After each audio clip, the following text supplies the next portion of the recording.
फैज साहब के लिए मुश्किलात हो सकती हैं? वो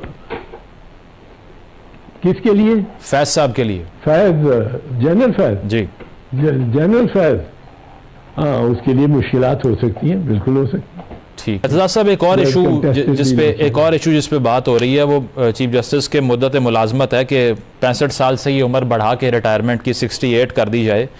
तो इससे अगर मौजूदा चीफ जस्टिस को एक्सटेंशन मिल जाती है, आपको क्या लगता है क्या इम्प्लीकेशंस होंगे उसके?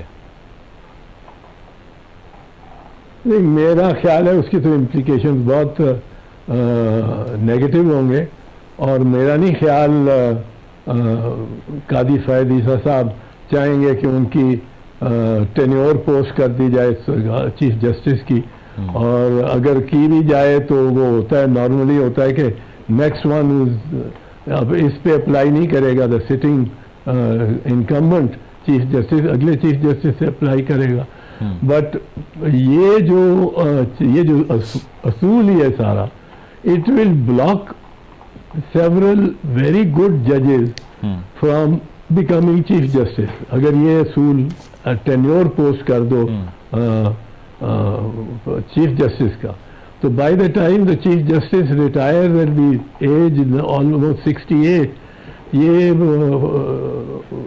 जितने उनसे पहले 65 तक पहुंचते जाते हैं, वो 68 तक जा रहे हैं, लेकिन 65 तक जो पहुंचता जा रहा है वो चाहे वो अगले साल पहुंचे, जबकि साहब के बाद सेकंड चीफ जस्टिस आके वो उनकी भी डेट बर्थ हो गई है 65, वो रिटायर हो रहे हैं, and chief justice goes on to 68।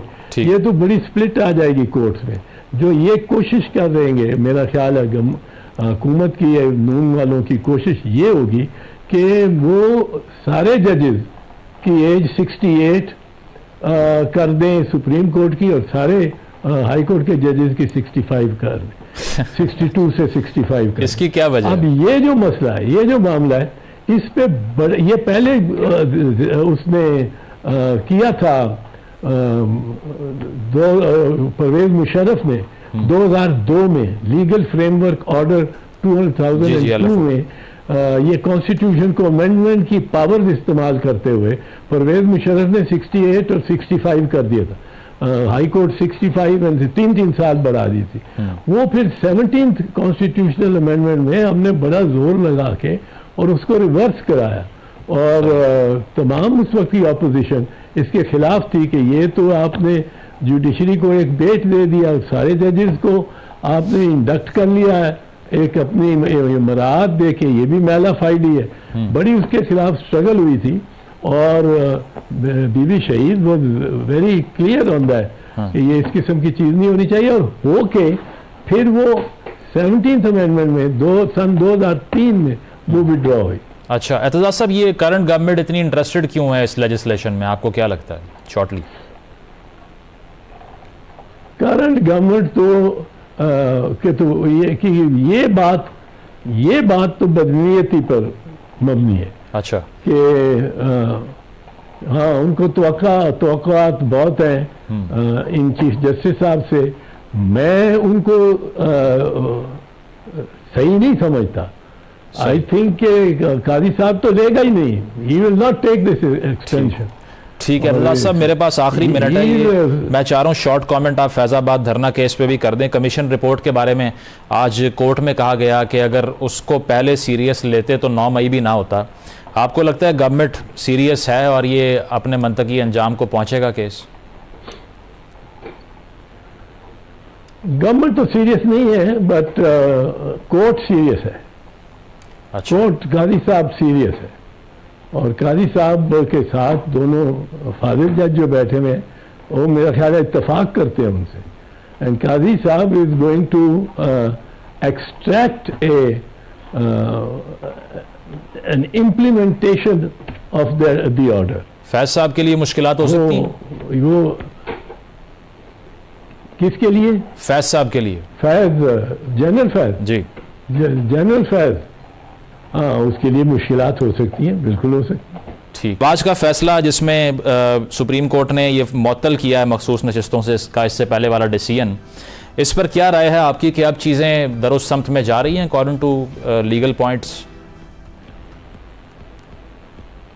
According to law तो ये दुरुस्त फैसला है जो 3 मेंबर बेंच ने दिया है, और बड़े ज़ीरे जजेज हैं तीनों वैसे, और कॉन्स्टिट्यूशन के एक्सपर्ट्स हैं, और उन्होंने देखें ये एक बात तो अजीब ही हो रही थी ना कि आप पहले कॉन्स्टिट्यूशन के खिलाफ तशरीह कर रहे थे कानून की, आप कह रहे थे पहले कि आपको सीटें कोई मिल ही नहीं सकती क्योंकि यू आर नॉट ये Sunni Ittehad Council is not was not a contesting party in the election. So वो जो एक्ट है 2017 का इलेक्शन एक्ट, उसमें ये लिखा हुआ है कि it must be A contesting party, जिसने कॉन्टेस्ट किया हो।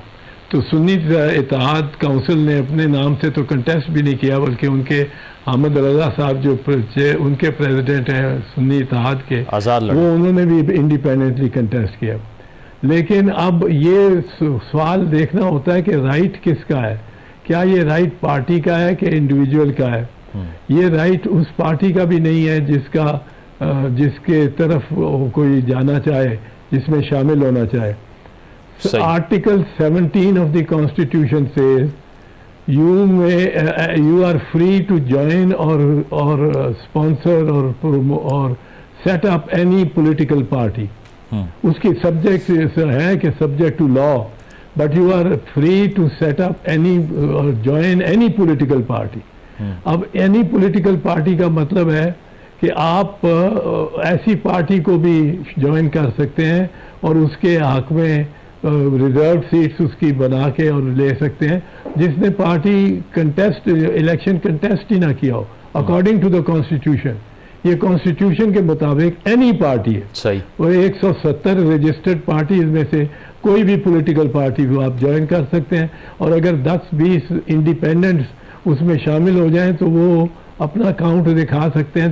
इलेक्शन के तीसरे दिन तक they have the option of joining A political party, और जब वो ज्वाइन करते हैं तो उनको चाहे हाउस में वो पार्टी हो ना हो, कंटेस्ट किया ना हो, लेकिन any political party they can join, and once they join any political party it is to be recognised in the parliament. ठीक है एतजाज साहब, ये पार्लियामेंटेरियंस ज्वाइन जी एक और इशू जो था वो आर्टिकल 51 की इंटरप्रिटेशन का है ना, जिसमें आजम नज़ीर साहब ने भी कहा कि आर्टिकल 51 के तहत जो इंटरप्रिटेशन है इसका मामला है, आप क्या समझते हैं कि इस केस से ये भी डिसाइड हो जाएगा कि मखसूस नशिस्तें हैं जो मिलती हैं ख़वातीन की और अक़लियतों की, एक पार्टी की अगर नुमाइंदगी नहीं है तो ये प्रेसिडेंट काफ़ी इंपॉर्टेंट होने जा रहा है फिर तो?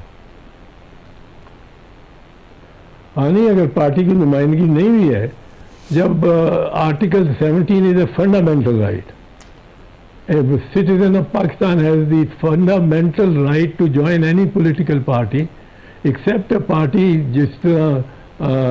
which has works against the integrity, solidarity of Pakistan.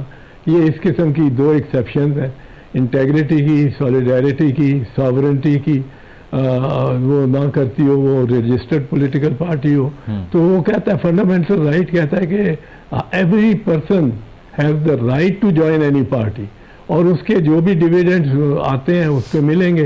अब एवरी पर्सन को तो हम ये राइट देते हैं, लेकिन हम कहते हैं एक इंडिपेंडेंट इलेक्ट हुए हुए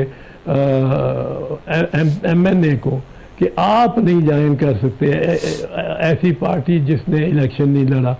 ये कहाँ लिखा हुआ है? वो लिखा हुआ है एक्ट में, but act thereby violates the constitution.